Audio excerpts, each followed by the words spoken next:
السلام عليكم البنات، نتمنى ان شاء الله تكونوا كاملين على خير وبخير، ومرحبا بكم في فيديو جديد ان شاء الله. اليوم نقترح عليكم تقسيم الميزانيه اللي وليت كندير مع هذا الغلا هذا، وكنتمنى ينال الاعجاب ديالكم والاقتراح ديالي يكون سهل وبسيط، وحتى نتوما تجربوا هذا التقسيم هذا وتمشاو عليه، وان شاء الله غادي ينفعكم بزاف. تبعوا الفيديو حتى الاخير باش تعرفوا على الطريقه، وكنتمنى لكم فرجه ممتعه، وما تنسوش تشجعوني باللايكات ديالكم والتعاليق ديالكم، ونخليكم مع تتمه الفيديو وفرجه ممتعه.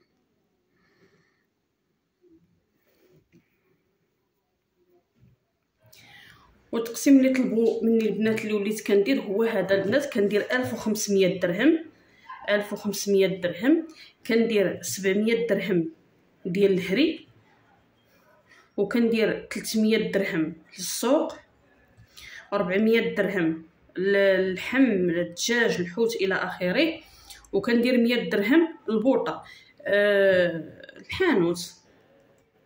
بالنسبه انا راه كنجيب كلشي من الهري، اي حاجه كنجيبها اللي خصاتني كنجيبها، ما كنخلي حتى شي حاجه.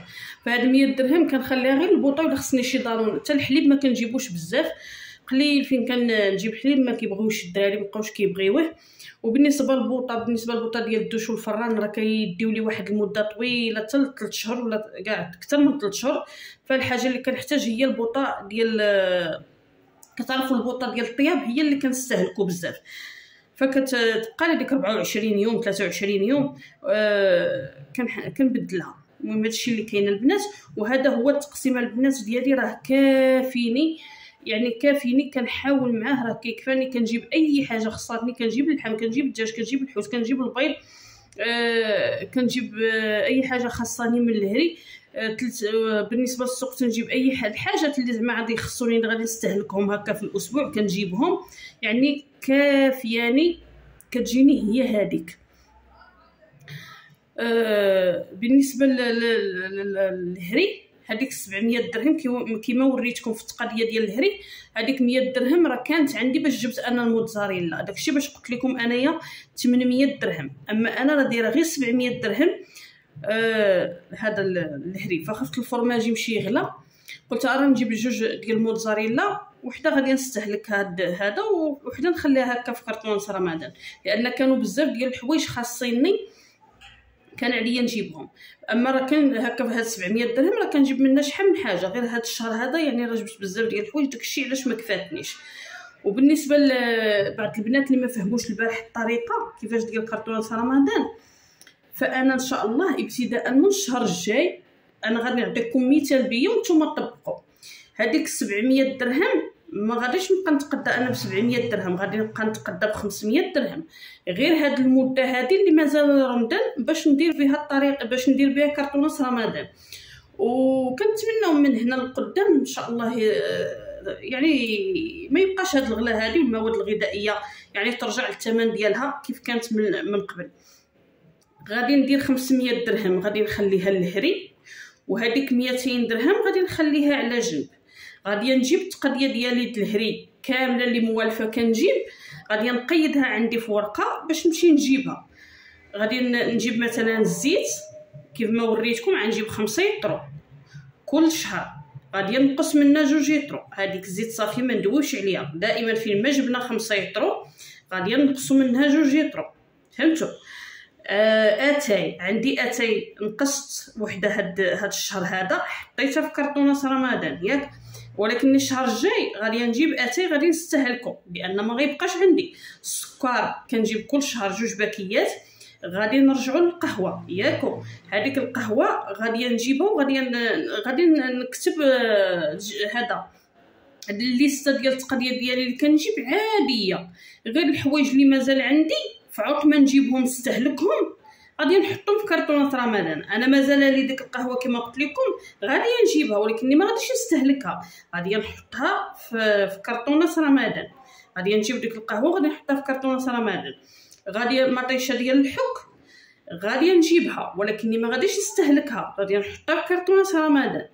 هذوك القطاني بالنسبه للقطاني راكم عارفين، يعني كاين اللوبيا، كاين العدس، كاين هذا الحمص، يعني كتستهلك بحال مثلا هذيك راه كافياني هذا الشهر والشهر الماجي. انا راه كندير غير كاس ونص كاع الى هكا الى جات كتكفانا مع داك الحوت والشلاضه وهذا. المهم راك عارفين. وعاد كنديرو عاوتاني العشاء بالليل. القطاني راه كتعرفوا ما كاين اللي كيقدر ياكلهم بالليل وكاين اللي ما كيقدرش، فهمتوا البنات. فهذيك الكاس راه كافيني. وهكا الا طيبتي بالتنويع، هذا الاسبوع مثلا كندير العدس واللوبيا، الاسبوع الجاي ندير الحمص والبصاره، فهمتوا يعني راه غادي يكفاني.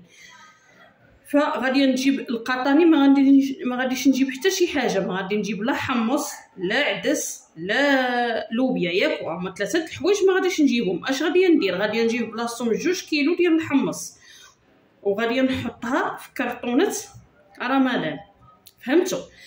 غادي المهم الحاجه غادي نجيبها، كانت خاصاني غادي نحطها، ما كانتش خاصاني غادي نديرها في كرطونه رمضان.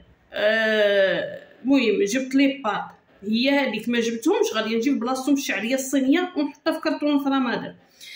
وهذيك 200 درهم اللي خليت على جنب، شنو غادي ندير بها؟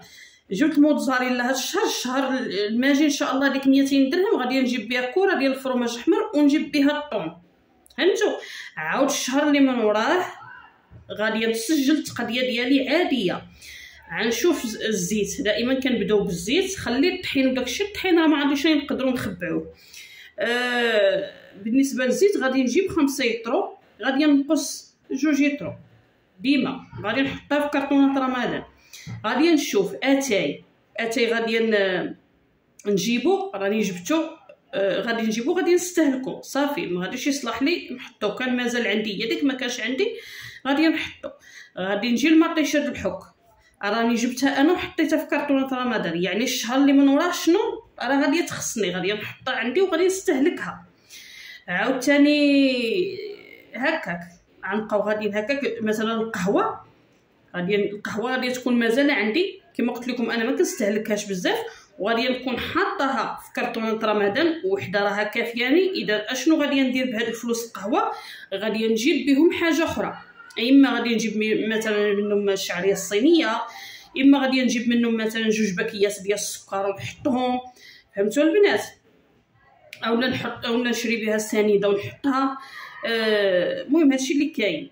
غادي نبقى غاديه دائما بديك الطريقه. عاود الشهر الثاني ديك 200 درهم غادي نجيب بها مثلا الفرماج ديال الساندويتش، غادي نجيب بها فلو، غادي نجيب بها الحوايج الثانويه اللي كتخصني في رمضان. كما قلت لكم اللي الثانويين هما اللي كيوليو ضروريين في رمضان. هكا كنبقى غاديه لهاد مده 4 اشهر.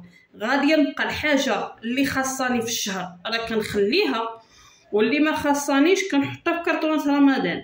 والحوايج اللي كنستهلكو في الايام العاديه اللي ماشي ممكن نحتاجوهم في رمضان سميتو ما كنجيبوهمش، كنجيبوه بلاصتهم حوايج اخرى. عاوتاني هكاك مثلا كانوا عندي القطاني، عاوتاني شريت القطاني عاود نستهلك، كنجيب عاوتاني العدس كنحطو عندي، كنحط عندي مثلا شي 6 كيلو د العدس ولا كيلو، المهم اللي غادي نحتاج انا في رمضان، فهمتوني البنات. ايوا كنتمنى دابا راني زعما حاولت نزيد نفهمكم مزيان باش توصلكم الطريقه. يعني ديك 200 درهم ديما كنجيب بها غير المواد الثانويه. ها 200 درهم الا جمعتها لمده 4 اشهر شحال كتعطيني؟ كتعطيني 16000 ريال. واش هاد 16000 ريال ما غاديش تجيب لك؟ انا كندوي على نفسي.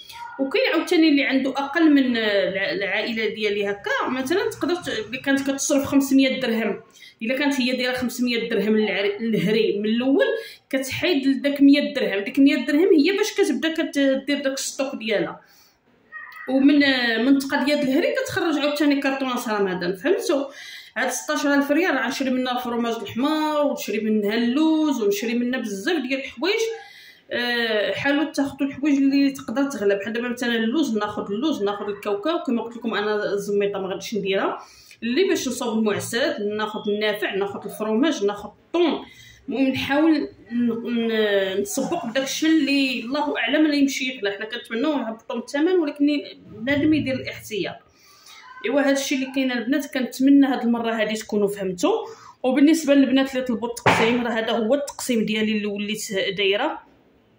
الا كان عاجبكم حاولوا نتوما ديروه طبقوا، راه كافي. يعني حاولوا البنات ماشي عاوتاني تزيروا راسكم، راه الا زيرتوا راه 15 يوم ولا هذا غادي ترجعوا عاوتاني الفلوس اللي جمعتو وغتوليو مخربقين في المصروف. يعني من الاول الشهر ما نزيرش راسي وما نطلقش عاوتاني. الا كنت مثلا كنشد 40,000 ريال في المصروف، راه غير الا حطيت ديك 500 درهم نحيد منها مثلا واحد 100 درهم الا خصاتني شي حاجه ولا هادي، راه الا وفرت غير 400 درهم كل شهر ولا غير 300 درهم كل شهر راها مزيانه. راه 300 درهم كل شهر راه مزيانه تبقى ليا في التوفير. كنت كنشد 1000 و 2500 درهم، الا وفرت غير 500 درهم و 40,000 ريال عاود صرفتها راه مزيانه ليا. ماشي عاوتاني تزيري بزاف، لا، الانسان ما يزيرش وما يطلقش عاود الصمطه كامله. هادشي اللي كاين البنات. وكنتمنى الفيديو ديال هذا النهار يعجبكم، واي حاجه بغيتوها نشاركها معكم كتبوها لي في الكومونتير وان شاء الله غادي نشاركها معكم. بالنسبه المهم غادي نشارك معكم كلشي ان شاء الله. غير حاولوا نتوما تكتبوا لي في التعليق، وما تنسوش اللايكات البنات. اللايكات هما اللي كيطلعوا الفيديو. شحال من بنت كتدخل كتفرج وكتنسى داك اللايك، فحاولوا ديروا داك اللايكات اللي يعطيكم السر باش يطلعوا الفيديوات واي حاجه خاصاتكم.